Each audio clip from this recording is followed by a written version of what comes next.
아내가 이상하다는 생각은 꽤 오래 전부터 들기 시작했습니다. 처음에는 그저 지나가는 짜증이었고 피곤해서 그런가 하고 넘겼습니다. 하지만 시간이 지나면서 제 머릿속에 작게 자리 잡았던 불안이 서서히 커져서 결국은 제 마음 전체를 집어삼킬 듯한 의심으로 변했습니다. 몇 달 전부터 아내는 비톡촉에 시달리고 있었습니다.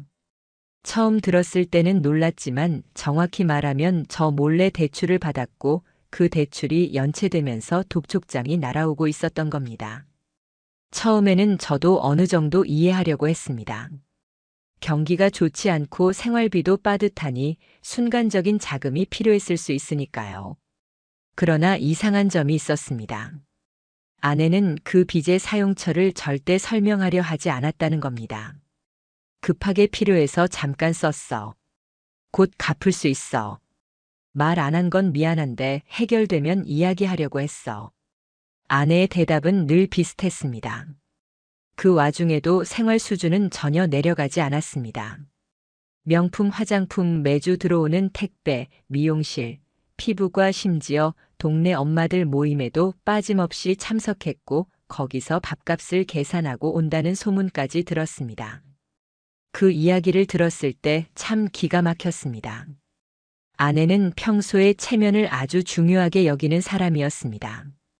겉보기에는 가정적인 척 검소한 척 했지만 실제로는 허세와 과소비가 심했습니다. 그런 성격 때문에라도 대출이 무리하게 늘어난 것 같았습니다. 그런데 문제는 그 돈이 어디에 쓰였는지를 전혀 알 수 없었다는 점이었습니다. 카드 명세서는 언제나 어딘가 치워져 있었고 휴대폰은 지문 잠금에 얼굴 인식까지 되어 있어서 볼 수 없었습니다. 한 번은 정말 참지 못하고 물었습니다. 그 돈 어디에 쓴 거야? 그 순간 아내의 표정이 이상하게 변했습니다. 시선을 피하면서 갑자기 화를 내더니 왜 나를 못 믿어? 라고 말하고는 거실을 나가버렸습니다. 그때 직감했습니다. 뭔가를 숨기고 있다는 것을. 이건 단순한 과소비 문제가 아니라는 것을. 며칠 뒤 회사 회의가 늦게 끝나고 집에 돌아왔는데 아내가 거실에서 휴대폰을 충전기에 꽂아둔 채로 씻고 있었습니다. 잠금이 풀려 있는 상태였습니다. 그 순간 죄책감을 느낄 틈도 없이 저는 그 휴대폰을 집어들었습니다. 이상한 뭔가를 알아내야 한다는 생각뿐이었습니다. 검색 기록을 확인하자 제 눈을 의심했습니다. 건물주 전용 메뉴. 강남 고급 식당 프라이빗룸. 고급 와인 추천. 남자에게 인기 있는 여성 향수. 최근 검색 목록은 이런 것들로 가득 차 있었습니다. 심장이 미친 듯이 뛰었습니다. 비톡촉에 시달리는 사람이 이런 걸 검색할까요? 이건 절대 그냥 넘어갈 수 없었습니다. 하지만 더 확실한 증거가 필요했습니다. 막연한 검색 기록만으로는 아무 말도 할 수 없으니까요. 며칠 뒤 저는 아내의 친구인 미정에게 연락했습니다. 평소 아내와 자주 만나고 수다를 나누는 사람이었기에 혹시 무언가를 알지 않을까 싶었습니다. 처음에는 말을 아꼈지만 제가 진지하게 요즘 아내가 이상해서 걱정된다고 하자 조금씩 이야기를 꺼냈습니다. 그리고 무심하게 던진 한마디. 요즘 그 건물주분이랑 자주 보이더라. 강남 쪽 레스토랑 예약해준다고 하던데? 머리가 띵해졌습니다. 검색 기록 강남 고급 레스토랑 미정의 말. 그 건물주는 동네에서도 유명한 중년 부유남으로 방송에도 나왔던 사람입니다. 그 사람과 아내가. 그날 밤 저는 아내의 태블릿을 열었습니다. 놀랍게도 아내가 동기화를 켜둔 상태였고 검색 기록과 메모, 캘린더가 모두 연결되어 있었습니다. 거기서 결정적인 메모를 발견했습니다. 7시 강남 W, 옷 단정하게 입기, 향수 챙기기, 카드 미리 받기. 날짜는 다음 날이었습니다. W는 그 유명한 고급 레스토랑 이름의 앞 글자였습니다. 그 순간 확신했습니다. 이건 단순한 오해가 아니었습니다. 아내는 명백히 저 몰래 무언가를 하고 있었고 감출 수 없는 관계를 유지하고 있었습니다. 여기까지는 절망이었습니다. 하지만 결심했습니다. 이제부터는 아내의 진짜 얼굴을 끝까지 확인하리라고. 아침의 공기는 평소와 다를 바 없었지만 제 시선은 이미 차갑게 가라앉아 있었습니다. 전날 태블릿 속 메모를 확인한 순간부터 제 안에서 뭔가 돌이킬 수 없는 결심이 자리 잡았기 때문입니다. 아내는 평소처럼 화장을 하며 거울 앞에 앉아 있었습니다. 붓끝이 눈가를 스칠 때마다, 입술에 붉은색을 더씹힐 때마다 제 가슴속 깊은 곳에서 분노가 조금씩 차올랐습니다. 그런데 아내는 아무렇지 않은 얼굴로 물었습니다. 오늘 회식 늦게 끝나? 저녁 안 먹고 와야 하네. 그 표정, 그 말투, 마치 아무 일 없다는 듯 행동하는 모습이 제 눈에는 더 이상 익숙한 사람이 아니었습니다.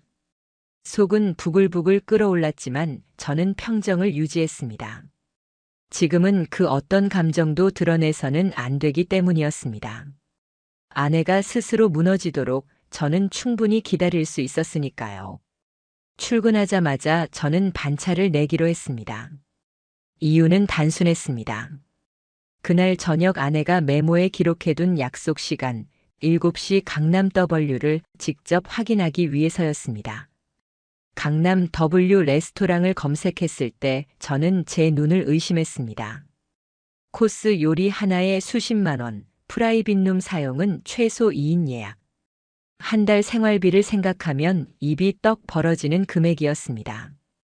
그런데도 아내는 그곳에 예약을 잡아놓고 빚을 곧 갚을 수 있다는 말만 반복해왔던 겁니다.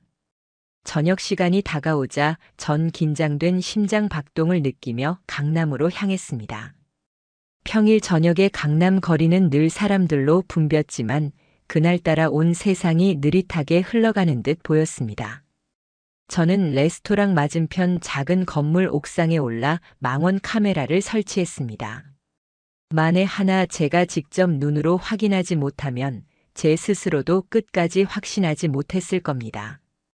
6시 55분. 정확히 메모와 일치하는 시간, 아내가 모습을 드러냈습니다.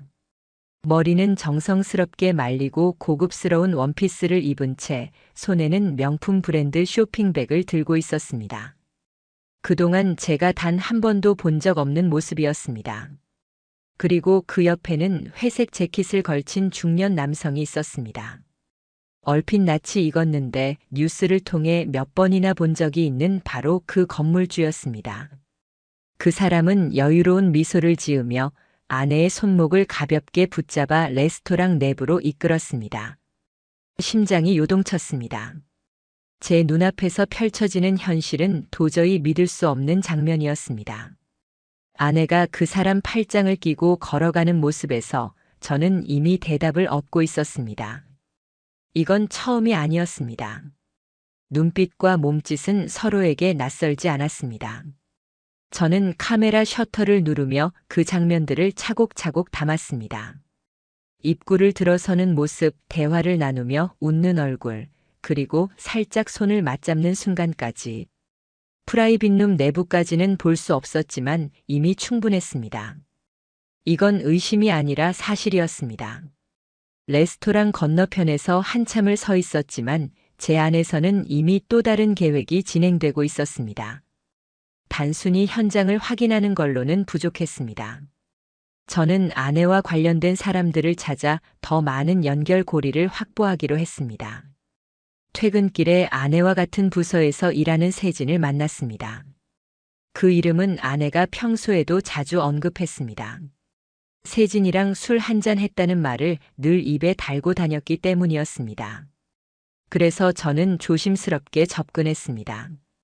처음에는 쉽게 말을 하지 않으려 했지만 제가 진지한 표정으로 이건 우리 가정이 걸린 문제라고 말하자 마침내 입을 열었습니다.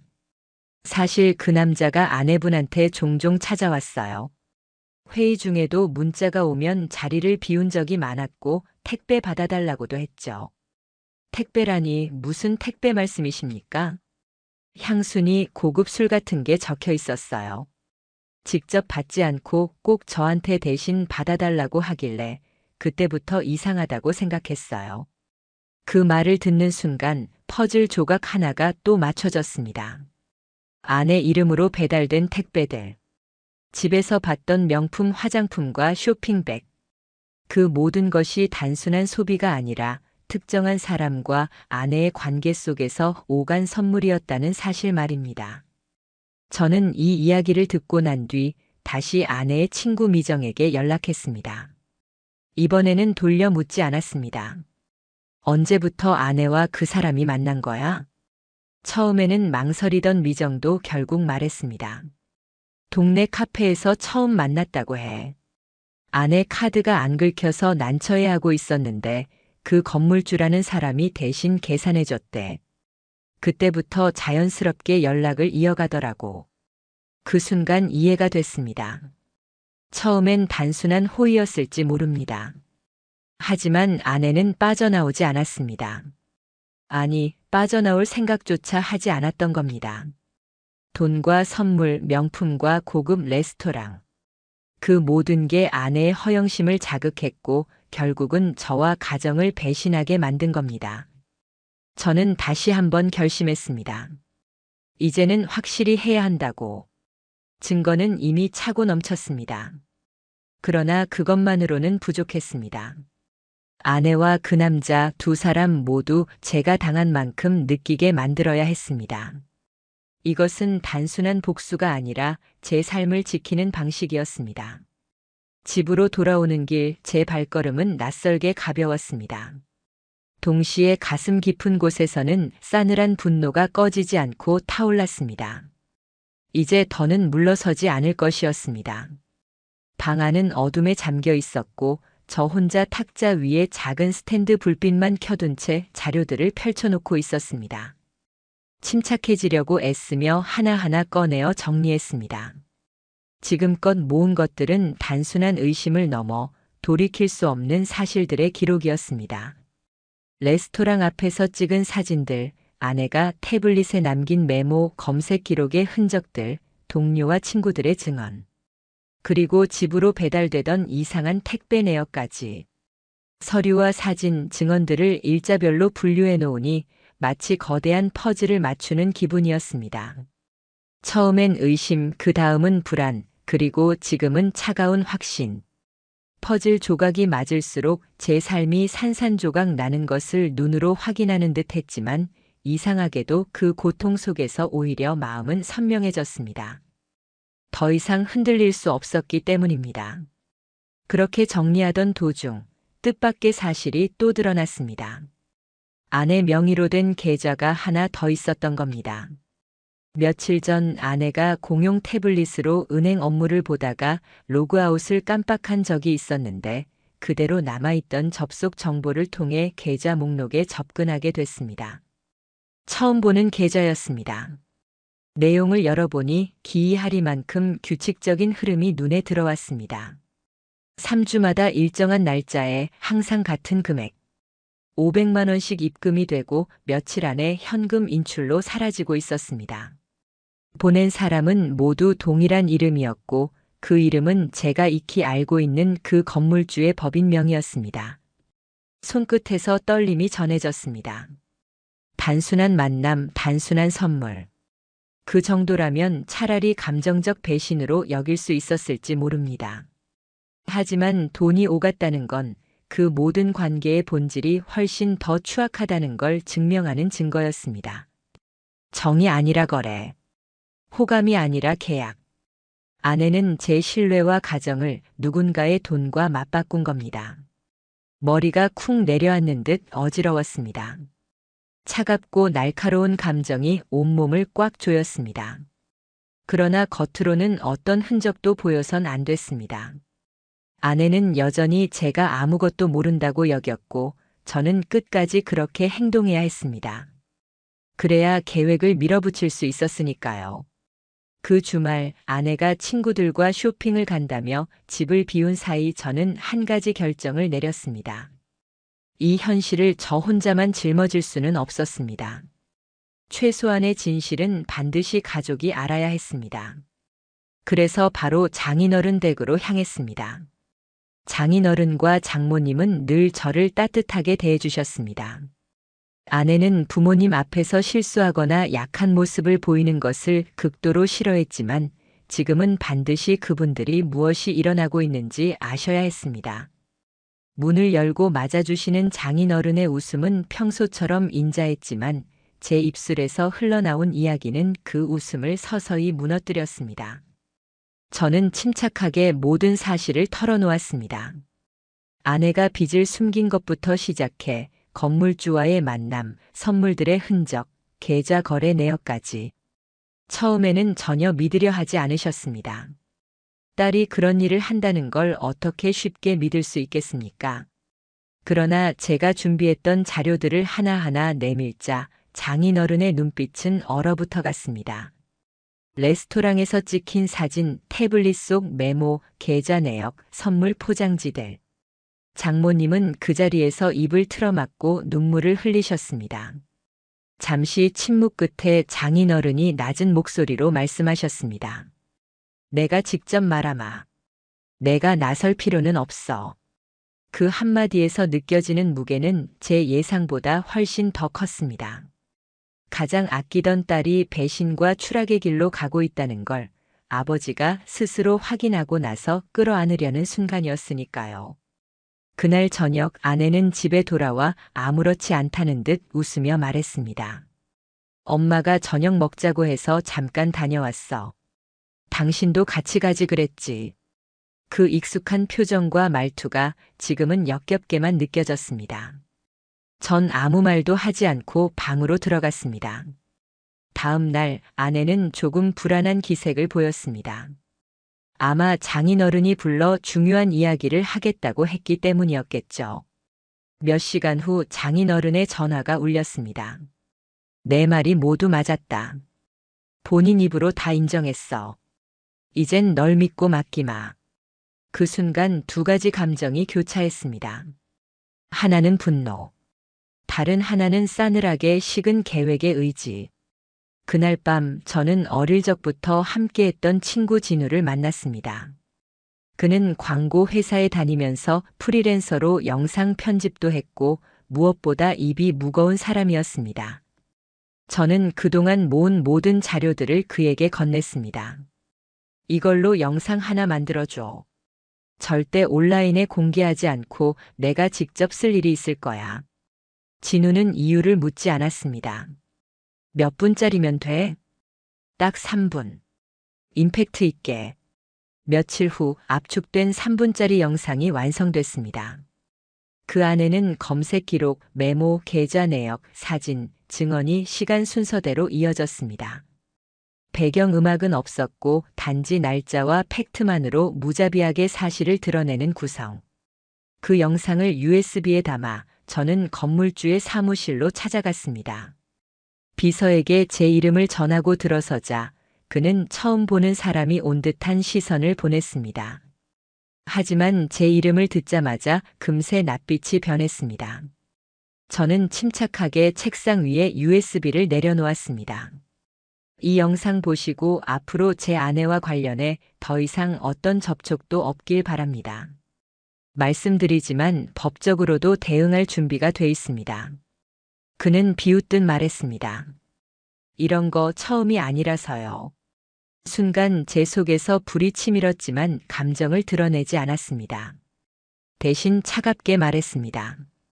그러니까 이번엔 끝까지 가려고 합니다. 그 말을 끝으로 저는 자리를 박차고 나왔습니다. 이제 남은 건 아내였습니다. 아내는 여전히 제가 아무것도 모른다고 생각하고 있었습니다. 며칠 후에는 생일 선물까지 기대하는 눈치였으니까요. 그 모습에서 저는 확신했습니다. 이 사람은 끝까지 자신이 무슨 짓을 했는지 깨닫지 못한다는 것을. 저는 마음속으로 다짐했습니다. 아내에게도 그 건물주에게도 반드시 제가 당한 만큼의 뼈아픈 대가를 느끼게 하리라고. 그게 제 삶을 지키는 유일한 길이었으니까요. 아내의 생일은 달력에 적혀 있었지만 제 머릿속에서는 오래전부터 전혀 다른 의미로 새겨져 있었습니다. 그날이야말로 제가 준비한 모든 것들을 꺼내어 놓고 마지막으로 모든 가면을 벗겨낼 순간이었으니까요. 아침부터 저는 평소와 다르지 않은 척 행동했습니다. 오히려 평소보다 조금 더 다정한 듯 굴며 간단한 아침 식사를 차려 테이블 위에 올려놓았습니다. 식빵과 버터, 스크램블 에그, 아내가 평소 좋아하던 딸기잼까지 곁들였습니다. 아내는 의심조차 하지 않았습니다. 오히려 환한 웃음을 지으며 오늘 왠지 기분 좋다라며 즐겁게 아침을 먹었습니다. 그 웃음을 보며 제 안에서 복잡한 감정이 뒤섞였습니다. 과거 제가 사랑했던 사람의 모습과 지금까지 축적해온 분노가 동시에 밀려들었습니다. 하지만 저는 단 한 점의 흔들림도 허락하지 않으려 애썼습니다. 아내가 회사로 출근한 뒤 저는 집 안 깊숙이 숨겨둔 준비물을 꺼내기 시작했습니다. 가장 먼저 확인한 것은 이혼 조정 신청서였습니다. 이미 변호사를 통해 접수를 마쳤고 서류의 사본도 제 손에 있었습니다. 법적으로도 정서적으로도 모든 준비는 끝났습니다. 그 다음엔 USB를 꺼냈습니다. 제 친구 진우가 만들어준 3분 분량의 영상이 저장된 장치였습니다. 아내의 검색 기록, 메모, 사진, 계좌 거래 내역, 증언까지 모두 시간 순서대로 압축되어 담겨 있었습니다. 그리고 마지막으로 작은 택배 상자를 하나 꺼냈습니다. 그 안에는 아내가 건물주에게서 받았던 향수, 귀걸이, 명품 쇼핑백, 포장지 등을 모조리 집어넣었습니다. 상자 맨 위에는 짧은 쪽지를 올렸습니다. 거짓으로 감싼 선물, 이제 돌려받을 차례다. 준비가 끝났을 때 저는 제 심장이 단단하게 얼어붙은 듯한 느낌을 받았습니다. 긴장과 분노, 하지만 그 위에 깔린 건 차갑게 가라앉은 의지였습니다. 저녁 무렵 아내는 평소보다 더욱 화려하게 치장하고 집으로 들어왔습니다. 분명 생일 선물을 기대하는 얼굴이었습니다. 현관문을 열자마자 활짝 웃으며 말했습니다. 뭐야, 이렇게 분위기 잡고 있어? 나 깜짝 놀랄 뻔했네.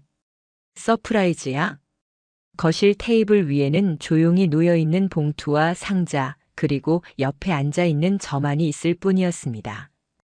웃던 아내의 얼굴에 점점 당혹스러움이 스쳐갔습니다. 저는 차갑게 입을 열었습니다.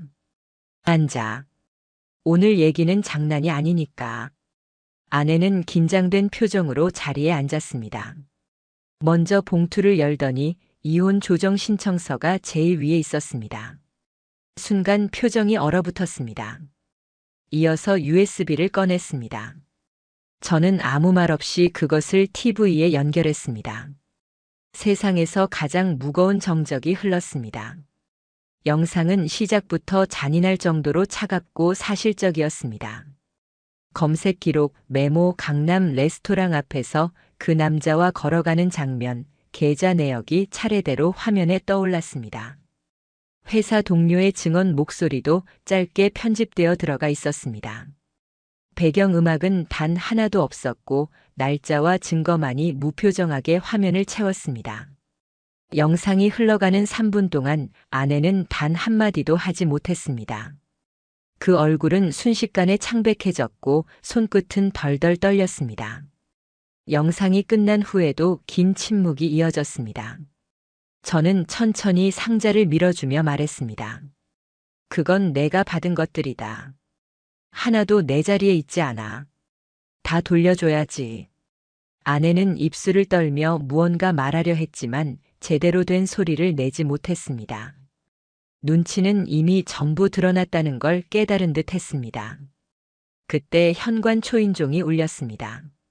놀란 아내가 얼어붙은 시선으로 현관문을 바라봤습니다. 저는 천천히 일어나 문을 열었습니다. 그곳에는 장인어른이 서 계셨습니다. 장인어른의 표정은 참담했고 눈빛은 차갑게 굳어 있었습니다. 집 안으로 들어선 장인어른은 소파에 앉아있던 아내를 똑바로 바라보며 말씀하셨습니다. 너 도대체 무슨 짓을 한 거냐? 그 한마디에 아내는 무너져 버렸습니다. 무릎을 꿇고 얼굴을 감싸며 엉엉 울기 시작했습니다. 하지만 저는 그 눈물을 보면서 아무런 동정심도 연민도 느끼지 않았습니다. 제 마음속에서 남아있는 건 오직 차가운 분노뿐이었습니다. 장인어른은 깊은 한숨을 내쉬었고 저를 보며 낮은 목소리로 말씀하셨습니다. 내 선택을 존중하마. 이 일은 내가 책임지고 정리할 테니 넌 너의 삶을 살아라. 그 말은 칼처럼 제 가슴을 꿰뚫었습니다. 그것이 의미하는 건 단순한 정리나 수습이 아니라 하나의 가정이 완전히 무너졌음을 선언하는 말이었으니까요. 아내는 눈물로 얼굴을 젖힌 채 계속해서 무언가 말하려고 애썼습니다. 내가 잘못했어라든가 한 번만 기회를 달라는 말이었을 수도 있겠지요.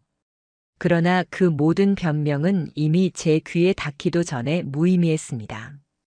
왜냐하면 이건 순간적인 실수도 충동도 아닌 반복되고 지속된 계획적인 선택의 결과였기 때문입니다. 그날 이후 아내는 수차례 전화와 문자를 보냈습니다. 하지만 저는 단 한 번도 대답하지 않았습니다. 제 마음은 돌처럼 굳어 있었기 때문입니다. 설령 제가 응답한다 해도 달라지는 건 아무것도 없을 것이 분명했습니다. 아내의 생일날 제가 차려준 마지막 선물은 다름 아닌 진실의 증거들과 돌려받아야 할 낯부끄러운 선물들이었습니다. 그 선물은 아내로 하여금 모든 거짓의 종지부를 찍게 만드는 잔인한 도구였고, 동시에 저에게는 다시는 그 거짓 속으로 돌아가지 않겠다는 다짐의 증표였습니다. 그날 밤 저는 집안에서 제 존재가 완전히 다른 세계로 건너간 듯한 기분을 느꼈습니다. 이제 저는 더 이상 남편이 아니었고, 과거의 삶을 버린 채 새로운 길로 나아가야 할 단독자가 되었습니다. 마음은 무너졌지만 동시에 이상하리만큼 선명했습니다. 저는 제 삶을 반드시 지켜낼 것이며 어떤 감정에도 더 이상 휘둘리지 않겠노라 스스로에게 약속했습니다. 몇 주가 흘렀습니다. 아내의 생일날 모든 진실이 드러난 이후로 우리 부부의 관계는 사실상 그 자리에서 끝났습니다. 감정도 대화도 남아있을 여지가 없었습니다. 이혼 조정은 생각보다 훨씬 빠르게 진행되었습니다. 아내 쪽도 더 이상 억지로 발버둥 치려 하지 않았습니다. 증거가 너무 명확했으니 어떤 방법으로도 변명하기 어려웠을 겁니다. 저 역시 일말의 망설임 없이 서명했고 몇 번의 절차만 거치자 법적으로 부부라는 이름은 끊겼습니다. 하지만 서류 한 장으로 정리가 된다고 해서 남은 마음의 상처까지 함께 지워지는 건 아니었습니다. 저는 회사에 휴직계를 내고 며칠 동안 집 밖으로 나가지 않았습니다. 억울했습니다.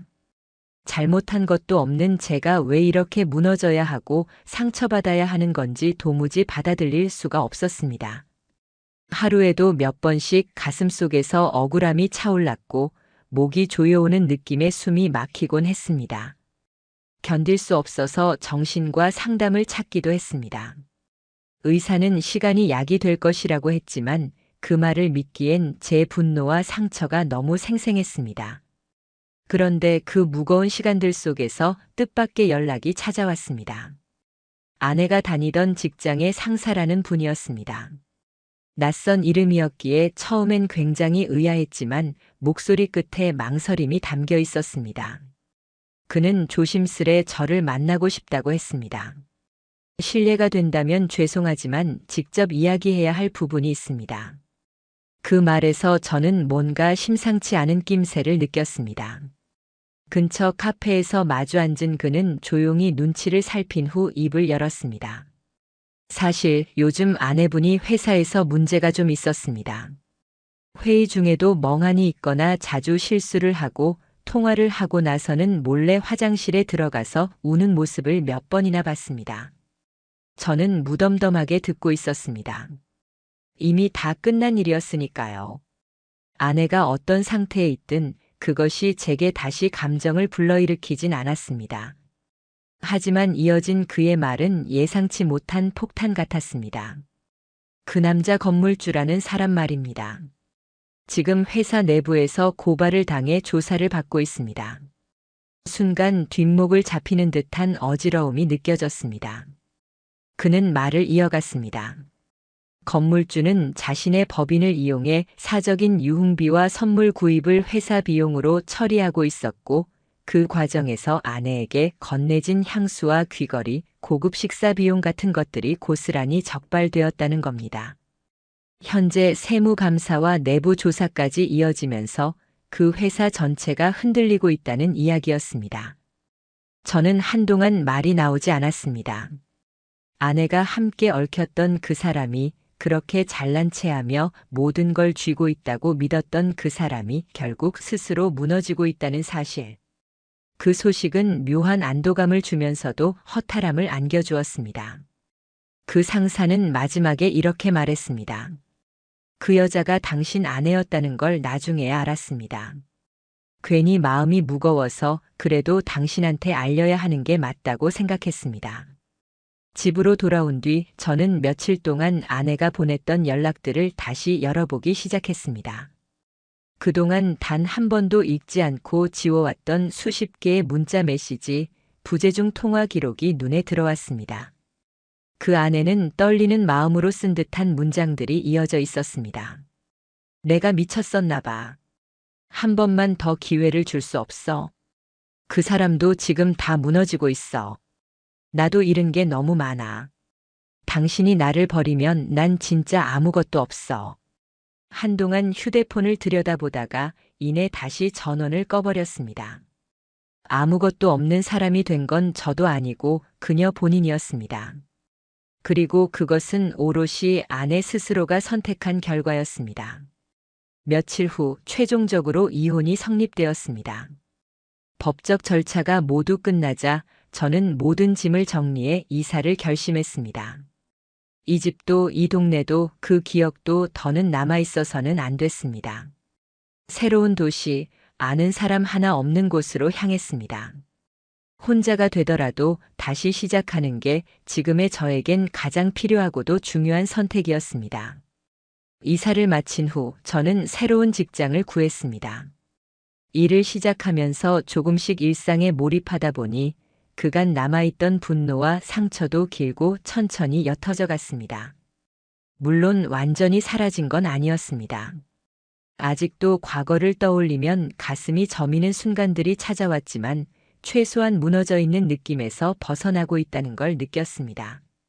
책상 위 달력 대신 저는 포스트잇 하나를 붙여두었습니다. 거기엔 짧은 문장이 적혀 있었습니다. 의심이 들 때는 무조건 믿지 마라. 침묵하는 사람일수록 더 큰 무엇을 감춘다. 그건 제가 얻은 가장 값비싼 교훈이었습니다. 뉴스를 보며 혹시 아내의 이름이 나오지 않을까, 그 건물주의 추락이 헤드라인을 장식하지 않을까 스스로를 경계하며 일부러 채널을 돌리거나 아예 TV를 꺼버리기도 했습니다. 저는 더 이상 그들의 그림자에 갇혀 살고 싶지 않았습니다. 제게 중요한 건 오늘을 성실히 살아내는 것, 그리고 다시는 누구에게도 휘둘리지 않는 삶을 지키는 것이었습니다. 그런데도 가끔 밤이면 이상한 꿈을 꾸곤 했습니다. 어느 날 아내가 제 앞에 나타나 무릎을 꿇고 울며 용서를 구하는 꿈입니다. 하지만 그 꿈에서조차 저는 등을 돌리고 걸어가고 있었습니다. 그것이 제가 지켜낸 마지막 자존심이었고 동시에 제 자신을 끝내 지켜내는 방식이었습니다. 아내가 무너져 내려 참담한 얼굴로 울부짖는 꿈에서 깨어날 때마다 저는 다시는 그곳으로 돌아가지 않겠다고 다짐했습니다. 그 여자가 아니라 이제는 나 자신을 지키는 게 제 인생에서 가장 중요한 일이 되어 있었으니까요. 이삿짐을 거의 다 정리하고 나서 마지막으로 손에 잡힌 건 낡은 상자 하나였습니다. 무거운 마음을 억누르며 테이프를 뜯고 뚜껑을 열었을 때 저는 잠시 멍해졌습니다. 그 안에는 과거의 흔적들이 고스란히 들어 있었기 때문이었습니다. 아내와 함께 다녀온 여행 사진들, 결혼식을 준비하며 챙겨온 서류철, 그리고 아내가 제게 손으로 써주었던 편지 몇 장이 담겨 있었습니다. 사진 속에 저는 환하게 웃고 있었습니다. 아직 세상이 무너질 거라고는 상상도 못했던 그 순간. 손편지에는 진심 어린 말들이 적혀 있었습니다. 당신 덕분에 내가 정말 행복하다. 앞으로도 곁에서 영원히 함께할게. 그때만큼은 틀림없이 진실이었을지도 모릅니다. 그러나 지금 제 손안에 있는 그것들은 결국 부정의 증거가 되어버린 것처럼 무겁게 다가왔습니다. 그 손으로 다른 남자의 선물을 받았고 그 입으로 집요하게 거짓말을 해왔다는 사실을 알기에 과거의 진심마저도 더 이상 의미가 없어 보였습니다. 그중 결혼식 날 찍힌 제 얼굴을 오래 들여다봤습니다. 너무도 행복하게 말 그대로 세상을 다 얻은 듯 웃고 있는 제 모습이 있었습니다. 그런데 눈물이 나왔습니다. 슬픔 때문이 아니었습니다. 그 순간을 떠올리면 오히려 분노와 자괴감이 함께 밀려왔습니다. 저는 정말 성실하고 열심히 한 사람을 사랑했는데 돌아온 건 배신과 파국이었으니까요. 그날을 기점으로 저는 다짐했습니다. 다시는 나 자신을 소홀히 하지 않겠다고. 어떤 관계에서도 나를 믿어주지 않는 사람에게 나를 걸지 않겠다고. 더 이상 불신과 거짓의 그늘 아래에서 살지는 않으리라 다짐했습니다. 새로 이사 온 동네는 조용했습니다. 아는 사람은 아무도 없었고 그게 이상하게 마음을 편하게 해주었습니다. 낮에는 직장에 나가 묵묵히 일하고 저녁이 되면 근처 산책길을 걸었습니다. 주말에는 도서관에 가서 책을 읽으며 시간을 보냈습니다. 하루하루 단조로운 일상이었지만 그 안에서 저는 조금씩 회복이라는 것을 실감했습니다. 그러던 어느 날 뜻밖의 메시지가 도착했습니다. 보낸 사람은 아내의 절친이었던 미정 씨였습니다. 예전에도 저에게 은근히 힌트를 주던 사람이었는데 이번에도 급히 할 말이 있다며 집요하게 연락을 해왔습니다. 처음엔 무시하려 했지만 계속되는 메시지 끝에 결국 통화를 받았습니다. 목소리 건너편에서 그녀는 먼저 사과를 했습니다. 그땐 나도 뭔가 이상하다는 건 알았지만 솔직히 그 정도일 줄은 몰랐어. 그런데 지금은 꼭 말해야 할 것 같아. 그녀의 말은 충격적이었습니다. 사실 나도 그 사람한테 돈을 받은 적 있어. 순간 귀를 의심했습니다. 그러나 그녀는 차분하게 이어갔습니다. 건물주는 단지 아내 하나만 얽어둔 게 아니었습니다. 주변의 몇몇 여성들과도 유사한 방식으로 관계를 맺고 있었고 심지어 회사 내부에서도 이를 조용히 덮으려는 움직임이 있었다는 겁니다. 미정 씨는 더럽고 추잡한 꼴을 보고서 스스로 선을 긋고 손절했다 했습니다. 그러면서 마지막으로 이야기했습니다. 너한텐 꼭 알려야겠더라. 내가 겪은 게 혼자만의 일이 아니었단 걸. 그 말을 듣는 순간 머릿속이 복잡해졌습니다. 이게 단순히 한 개인의 일탈이 아니라 주변까지 함께 무너뜨리는 거대한 늪과 같다는 걸 실감했습니다. 동시에 저는 스스로에게 감사했습니다. 결국 저는 그 덫에서 벗어났다는 것, 더는 그 안에 휘둘리지 않는다는 사실에 마음 깊이 안도했습니다. 그날 이후 저는 굳게 다짐했습니다. 다시는 아내에게서 연락이 와도 받지 않겠다고. 이미 몇 번의 문자와 전화가 와 있었지만 그중 어떤 것도 반성의 무게는 보이지 않았습니다. 그녀는 무너지는 순간에도 자신의 잘못보다 잃어버린 것에만 집착하고 있었습니다. 사람의 본질은 궁지에 몰렸을 때 드러난다고 하지 않습니까? 아내는 끝까지 달라지지 않았습니다. 시간이 흐르면서 저는 조금씩 새로운 삶에 적응해 갔습니다. 동네 카페 사장님이 먼저 반갑게 인사를 건네기도 했고 아파트 경비 아저씨와도 매일 인사를 주고받는 사이가 되었습니다. 도서관 직원도 제가 자주 보이자 서가에 새로 들어온 책을 슬쩍 추천해주기도 했습니다. 처음엔 모든 관계가 낯설게만 느껴졌지만 차츰 그 작은 유대들이 제 마음을 회복시키는 버팀목이 되었습니다. 어느 날 카페에서 책을 읽고 있는데 한 중년 부부가 옆자리에서 다정하게 대화를 나누고 있었습니다. 그분들이 계산을 하며 저에게 요즘 표정이 좋아 보인다. 뭔가 과거를 다 내려놓은 사람 같다고 말했습니다. 그 순간 저는 작게 웃을 수 있었습니다. 그래요. 저는 무너진 신뢰와 배신 위에서 이제 조금씩 다시 세워지는 중이었습니다. 과거에는 타인의 시선과 외부의 허울에 흔들렸지만 이제는 그 모든 것과 무관하게 제 삶을 지키는 방법을 배운 겁니다. 완벽하진 않지만 거짓 없는 삶을 살아간다는 것이 얼마나 소중한지 새삼 깨달았습니다. 그날 밤 저는 작은 일기장을 펼쳐 짧게 적었습니다. 나는 이제 혼자가 아니다. 나 자신과 끝까지 함께한다. 혹시라도 또다시 과거의 그림자가 덮쳐올지 모르지만 전 예전처럼 눈 감아 모른 척하지 않을 겁니다. 저는 배운 대가가 충분히 크니까요. 그날 문득 그런 생각이 들었습니다. 만약 제가 그날 아내의 휴대폰에서 건물주 전용 메뉴라는 검색 기록을 보지 못했다면 어땠을까요? 아니, 한 번쯤은 불편하다는 감정에 눈을 감고 단순한 오해라고 스스로를 달랜 채 그대로 덮어버렸다면요. 아마 지금쯤 제 삶은 이미 더 깊게, 더 돌이킬 수 없을 정도로 무너져 내리고 있었을 겁니다. 사람이란 참 이상한 존재입니다. 누군가를 진심으로 사랑할 때는 눈앞에 명백하게 나타나는 신호조차 외면하려 듭니다. 설마 그럴 리 없어. 그래도 상대는 그 사람이잖아. 라고 마음속으로 합리화를 해버립니다. 그렇게 스스로를 속여가며 믿음을 강제로 이어갑니다. 저 또한 그랬습니다. 아내가 보였던 수많은 이상한 행동들, 어설픈 변명, 꺼림칙한 침묵 사실 저는 다 알고 있었습니다. 그냥 인정하지 않았을 뿐이었습니다. 사랑을 붙잡기 위해 그리고 제가 꿈꾸던 평범한 가정을 유지하기 위해 눈을 질끈 감고 있었습니다. 믿음이 아니라 두려움에 가까웠습니다.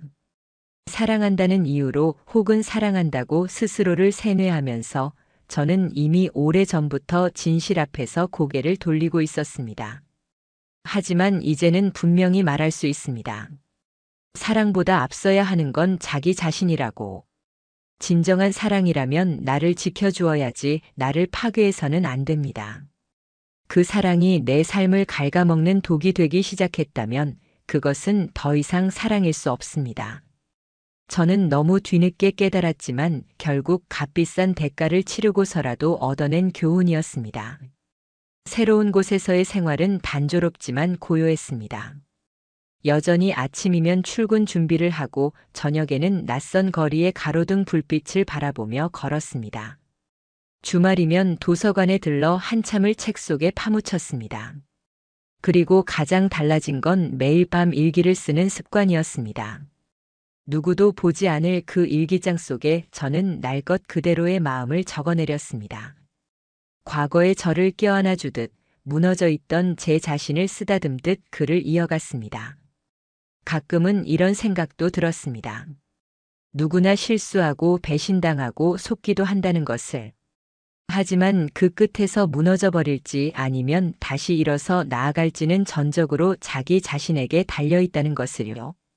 아내는 이제 제 삶에서 완전히 지워진 이름이 되었고 그 건물주 또한 뉴스에 다시 등장하지 않았습니다. 그는 스스로를 무너뜨리고 조용히 자취를 감췄습니다. 모든 것이 흩어지고 사라졌습니다. 연락도 감정도 더는 남아있지 않았습니다. 하지만 사람의 마음은 참 신기한 게 모든 걸 끊어낸 뒤에도 가끔 꿈속에서는 그 사람이 다시 나타나곤 했습니다. 꿈에서 아내는 눈물 범벅이 된 얼굴로 무릎을 꿇고 있었습니다. 울면서 저에게 다시 기회를 달라고 손을 내밀었습니다. 그러나 그 꿈속에서조차 저는 등을 돌리고 걸어가고 있었습니다. 그게 제가 지켜낸 마지막 자존심이었고 제 자신을 끝까지 지켜내는 방식이었습니다. 이제는 차갑게 선언할 수 있습니다. 더 이상 그들의 그림자 속에서 살지 않겠다고. 더는 지난날의 잔해 속에 갇혀있지 않겠다고. 저를 올가매던 거짓과 허울은 모두 청산됐습니다. 제 시간은 이제 오롯이 제 이름으로 살아갈 시간입니다. 그리고 이 이야기를 이렇게 정리하며 저는 마침내 제 삶의 한 장을 완전히 덮습니다. 아주 오랫동안 고통스럽게 읽어내려온 장이었지만 결국 끝까지 다 읽고 난 책을 덮듯이 이제는 놓아야 할 때가 된 겁니다. 만약 지금 제 이야기를 어디선가 듣고 있는 누군가가 있다면 꼭 전하고 싶습니다.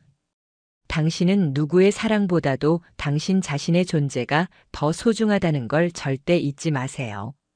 당신이 흔들리면 그 어떤 관계도 지킬 수 없습니다.